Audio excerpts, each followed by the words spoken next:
श्री स्वामी समर्थ. जय जय स्वामी समर्थ. माझ्या स्वामी कृपा चॅनलमध्ये सर्वांना नमस्कार. मकर संक्रांतीला कुंतीचं वाण कोणी कोणाला द्यावं, त्याचबरोबर कुंतीचं वाण म्हणजे काय, कुंतीच्या वाणामध्ये काय काय साहित्य असावं, याची संपूर्ण माहिती या व्हिडिओत मी तुमच्यासोबत शेअर करणार आहे. तर नवीन वर्षात पहिलाच येणारा सण म्हणजे मकर संक्रांती. यंदा 14 जानेवारीला मकर संक्रांती हा सण साजरा केला जाणार आहे. मकर संक्रांतीला कुंतीच्या वाणामध्ये काय काय साहित्य असावं, कुंतीच्या वाणाची सर्व माहिती आजच्या व्हिडिओत मी तुमच्यासोबत शेअर करणार आहे. कारण असं म्हटलं जातं की आल्या जन्मात सुवासिनीला एकदा तरी कुंतीचं वाण हे मिळायला हवं. मकर संक्रांत झाली की आपल्यापैकी प्रत्येक जणीला प्रश्न पडायला लागतो की आपण यावर्षी सुवासिनींना वाण म्हणून काय द्यायचं. एकदा की मकर संक्रांत झाली की रथसप्तमीपर्यंत महिलांचा हळदी कुंकवाचा कार्यक्रम चालू असतो. पूर्वीसारखं काहीच राहिलेलं नाही. तर हळदी कुंकू करण्याची पद्धत, वाण देण्याचे पद्धती यामध्ये सुद्धा भरपूर बदल झालेला आहे. तर या कुंतीच्या वाणाची आपण माहिती आजच्या या व्हिडिओत जाणून घेणार आहोत. या कुंतीच्या वाणामध्ये काय काय असतं हे जाणून घेण्याआधी तुम्हाला कुंतीच्या वाणाची कथा सांगते, तरच तुम्हाला कळेल की या वाणाला कुंतीचं वाण असं का नाव दिलं गेलेलं आहे. तर महाभारताच्या भरपूर साऱ्या कथा तुम्ही आत्तापर्यंत ऐकल्या असतील, वाचल्या देखील असतील. महाभारताच्या या कथांमध्ये तुम्ही कुंती आणि गांधारीचं नावसुद्धा नक्कीच ऐकलं असेल.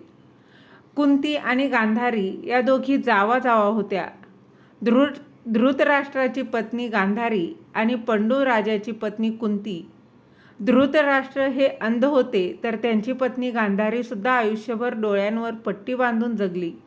म्हणजे ती सुद्धा आयुष्यभर अंध म्हणून जगली.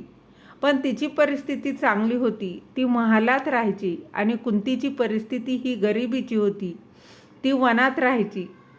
कुंती आणि पंडू राजा यांना 5 पुत्र होते, त्यांना पांडव असं म्हटलं जायचं. आणि गांधारी ही धृतराष्ट्र यांना 100 पुत्र होते, त्यांना कौरव असं म्हटलं जायचं. त्यांच्या काळामध्ये जेव्हा संक्रांत होती तेव्हा राणी गांधारी कुंतीला वाण देण्यासाठी निघाली होती. तर गांधारीची परिस्थिती चांगली होती, त्यामुळे तिला तिच्या श्रीमंतीचं प्रदर्शन करायचं होतं. आणि त्या काळामध्ये जेव्हा दिलं जायचं, वाण दिलं जायचं, तर तेवढंच वाण समोरच्याला सुद्धा द्यावं लागायचं. तर गांधारीच्या मनात असं किलमिश आलं म्हणजे असं तिच्या मनात आलं की आपण श्रीमंत आहोत, तर आपण जर जास्त काही वस्तू आपल्या जावेला म्हणजे कुंतीला दिल्या तर तिलासुद्धा तेवढ्या वस्तू द्याव्या लागतील. आणि दुसरी गोष्ट म्हणजे तिला म्हणजेच कुंतीला तिचा कमीपणा दाखवायचा होता, तिला कमी समजायचं होतं. म्हणून जेव्हा ती सौभाग्याचा वाण देण्यासाठी आपल्या जावेकडे म्हणजेच कुंतीकडे निघाली, तर तिने तिच्याबरोबर प्रचंड महासेना घेतली. पायदळ, घोडदळ, अवाढव्य अशा सैन्य फाटा श्रीमंतीचं प्रदर्शन करत ती तिच्या जावेकडे गेली. तर त्यामध्ये जे काही पदार्थ होते त्यामध्ये गुळाचे भरपूर सारे प्रकार, तिळगुळाचे वेगवेगळे पदार्थ, हिरे, जवाहर, रत्न, माणिक, मोती, कांचनाचे अनेक नवीन प्रकार होते, नवीन वस्त्र होती. अनेक उपहार घेऊन ती वनामध्ये गेली आणि तिने कुंतीला ते वाण दिलं. तेव्हा जाताना ती असं म्हणाली, आज मी तुलाही वाण देते, उद्या माझी वाण 1.25 पटीनं करून मला परत दे. म्हणून तिने सौभाग्याचं वाण लुटलं आणि गांधारी आपल्या राजवाड्यामध्ये परत निघून गेली. तर कुंतीला सुद्धा असं वाटलं की आपल्या जावेने आपल्याला एवढं सगळं दिलेलं आहे, तर आपल्याला सुद्धा ते तेवढं द्यावंच लागेल. गांधारी जेव्हा वाण देण्यासाठी कुंतीकडे गेली तेव्हा ती मस्त हत्तीवर बसून आली होती. आता राणी कुंतीकडे तर असं काहीच नव्हतं. तर तिला प्रश्न पडला, मी नेमकं कसं करणार, मला तर हे वाण द्यावंच लागेल. माझ्या जावेने मला एवढं सगळं दिलेलं आहे. तर कुंतीने सुद्धा आपल्या जावेचं म्हणजेच गांधारीचं स्वीकारलं. आणि खरं तर तिला प्रश्न पडला होता की एवढ्या सगळ्या वस्तू ती राणी गांधारीला परत कशा करणार, कारण कुंतीजवळ हत्तीसुद्धा नव्हता आणि एवढ्या सगळ्या वस्तू देण्याची तिची परिस्थितीसुद्धा नव्हती. पण कुंतीचा मुलगा भीम हा कुंतीला म्हणाला, आई तू काळजी करू नको, मी तुझ्यासाठी हत्तीसुद्धा उपलब्ध करील. तू हत्तीवर बसून जायचं आणि राणी गांधारीला तिच्या वस्तू परत करायच्या. तर भीम हा हत्ती आणण्यासाठी इंद्रदेवांकडे गेला. इंद्राचा हत्ती ऐरावत तो घेऊन पृथ्वीवर येत होता. तेव्हा तो हत्तीसह पडला. तर पडता पडता या कुंतीने दोघांनाही वाचवला. म्हणजेच एवढा मोठा हत्ती आणि कुंतीचा मुलगा भीम तुम्हाला किती बलाढ्य होता हे सुद्धा माहिती असेल. तर या दोघांना सुद्धा आपल्या पदरामध्ये तिने झेलून घेतलं. म्हणजेच बघा कुंतीच्या सौभाग्यामध्ये किती ताकद होती. यानंतर राणी कुंतीसुद्धा हत्तीवर बसून आणि एवढ्या सगळ्या वस्तू म्हणजे तिळाचे भरपूर सारे प्रकार घेऊन राणी गांधारीकडे गेली आणि तिला तिचा सौभाग्याचा वाण परत केला. कुंतीने मात्र हे वाण देताना आपल्या जावेला म्हणजेच गांधारीला एक चांगली शिकवण दिली की हे वाण म्हणजे सौभाग्याचे अलंकार असतात आणि हे दिल्या घेतल्याने आपल्या सौभाग्यामध्ये वृद्धी होते, आपले सौभाग्य वाढतं, आपल्या पतीचं आयुष्य वाढतं. मात्र यामध्ये आपण कोणत्याही प्रकारची स्पर्धा ठेवायला नको. आपण सरळ हाताने वाण दिलं पाहिजे आणि हसतमुखाने ते दिलं पाहिजे.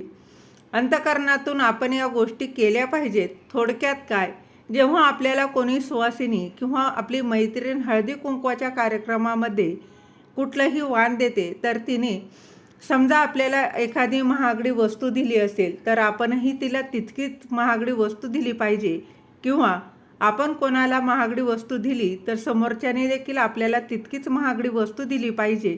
असं काही नाही. आपण आपल्या कोतीनुसार ते दान केलं पाहिजे. म्हणजेच ते वाण आपल्या सौभाग्य असं दिलं पाहिजे आणि यामध्ये आपण कोणत्याही प्रकारची स्पर्धा ठेवायला नको. सामान्यांना देता घेता यावं म्हणूनच या वाणाला कुंतीचं वाण असं म्हटलं जाऊ लागलं आणि तेव्हापासून कुंतीच्या वाणाची ही प्रथा रूढ झालेली आहे. कुंतीच्या वाणाची कथा मी तुम्हाला सांगितली. आता कुंतीच्या वाणामध्ये काय काय वस्तू असतात हे सुद्धा मी तुम्हाला सांगते. तर कुंतीचा वाण तुम्हाला कोणी दिलं तर ते तुम्हाला 5 सुवासिनींना द्यायचं असतं.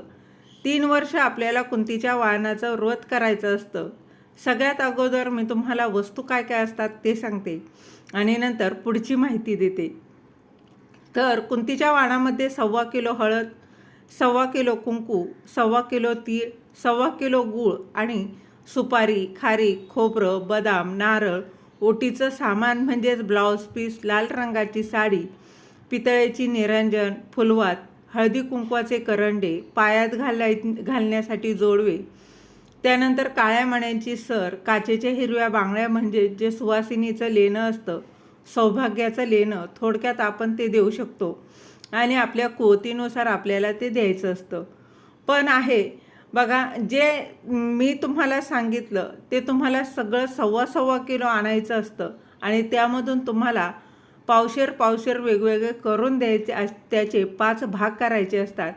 कारण 5 सुवासिनींना आपल्याला ते द्यायचं असतं. समजा तुम्हाला एखाद्या सुवासिनी म्हणजेच कुंतीचं वाण तुम्हाला दिलं तर कुंतीच्या वाणामध्ये तुम्हाला पावशेर हळद, पावशेर कुंकू, पावशेर तीळ, पावशेर गूळ, लाल बघा आणि त्यानंतर खारीक, खोबरं, बदाम, नारळ, ओटीचं सामान असं सगळं मिळेल. कुंतीच्या वाणामध्ये ज्या ज्या वस्तू आपण 1.25 किलो आणलेल्या असतात तर त्यामध्ये आपल्याला 5 भाग करायचे असतात आणि 5 भाग केले तर प्रत्येकीला पावशेर वस्तू जाते. तर अशा सगळ्या वस्तूंच्या आपल्याला पावशेर असे वेगळे भाग करायचे आहे आणि 5 भाग आणि त्यामध्ये ज्या वस्तू आपण ठेवणार आहोत, उदाहरणार्थ हळदी कुंकवाचा करंडा असेल, दिवा, सुपारी, खारीक, खोबरं, बदाम, नारळ, तर हे सगळं आपल्याला वेगवेगळं आणावं लागेल. तर अशा पद्धतीने साहित्य घ्यायचं आहे.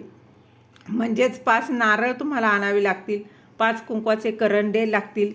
या सगळ्या वस्तू तुम्हाला पॅक करायच्या आहे आणि याची पूजा करायची आहे आणि नंतर या वाणामधला एक भाग तुम्हाला स्वतःला ठेवायचा, एक भाग जिने तुम्हाला वाण दिलं होतं तिला द्यायचं आहे आणि एक जे वाण आहे ते तुम्हाला तुळशीला द्यायचं आहे, किंवा मग तुम्ही देवीच्या मंदिरात जाऊन देवीला सुद्धा हे वाण देऊ शकता, किंवा विठ्ठल रुक्माईच्या मंदिर तुमच्या जवळपास असेल तर तिथे जाऊन रुक्मिणी मातेला सुद्धा हे वाण दिलं तरी काहीच हरकत नाही. इतर जे 2 भाग राहतील म्हणजेच इतर जे 2 वाण राहतील ते तुम्ही अजून 2 सुवासिनींना देऊ शकता. आणि जिने तुम्हाला हे वाण दिलं होतं तर तिला हे वाण देताना एखादी वस्तू तुम्ही जास्त टाकून द्यावीच. त्याचबरोबर बघा, पहिल्या वर्षी वाण तुम्हाला द्यायचं असतं. पहिल्या वर्षी वाण तुम्हाला द्यायचं असतं आणि तुम्हाला जर कोणी वाण दिलं तर दुसऱ्या वर्षी तुम्हाला ते वाण 5 जणींना द्यायचं असतं. त्यानंतर तिसऱ्या वर्षी तुम्ही या व्रताचं उद्यापन करू शकता. म्हणजेच काय तर त्या 5 किंवा 7 सुवासिनींना तुम्ही तुमच्या घरी बोलवायचं. तुम्ही त्यांना पूर्णावरणाचं जेवण खाऊ घालायचं आणि त्यांना या सगळ्या वाणाच्या वस्तू देऊन त्यांना हळदी कुंकू करू शकता. थोडक्यात काय तर ज्या सुवासिनींना कुंतीचं वाण मिळालं आहे तिने 3 वर्षे याच पद्धतीने हेच चक्र पुढे चालू ठेवायचं. तर मित्रमैत्रिणींनो, ही होती कुंतीच्या वाणाची माहिती. तुम्हाला ही माहिती कशी वाटली ती कमेंटमध्ये नक्की सांगा. तर हा व्हिडिओ आवडला असेल तर व्हिडिओला लाईक, शेअर, चॅनलला सबस्क्राईब नक्की करा.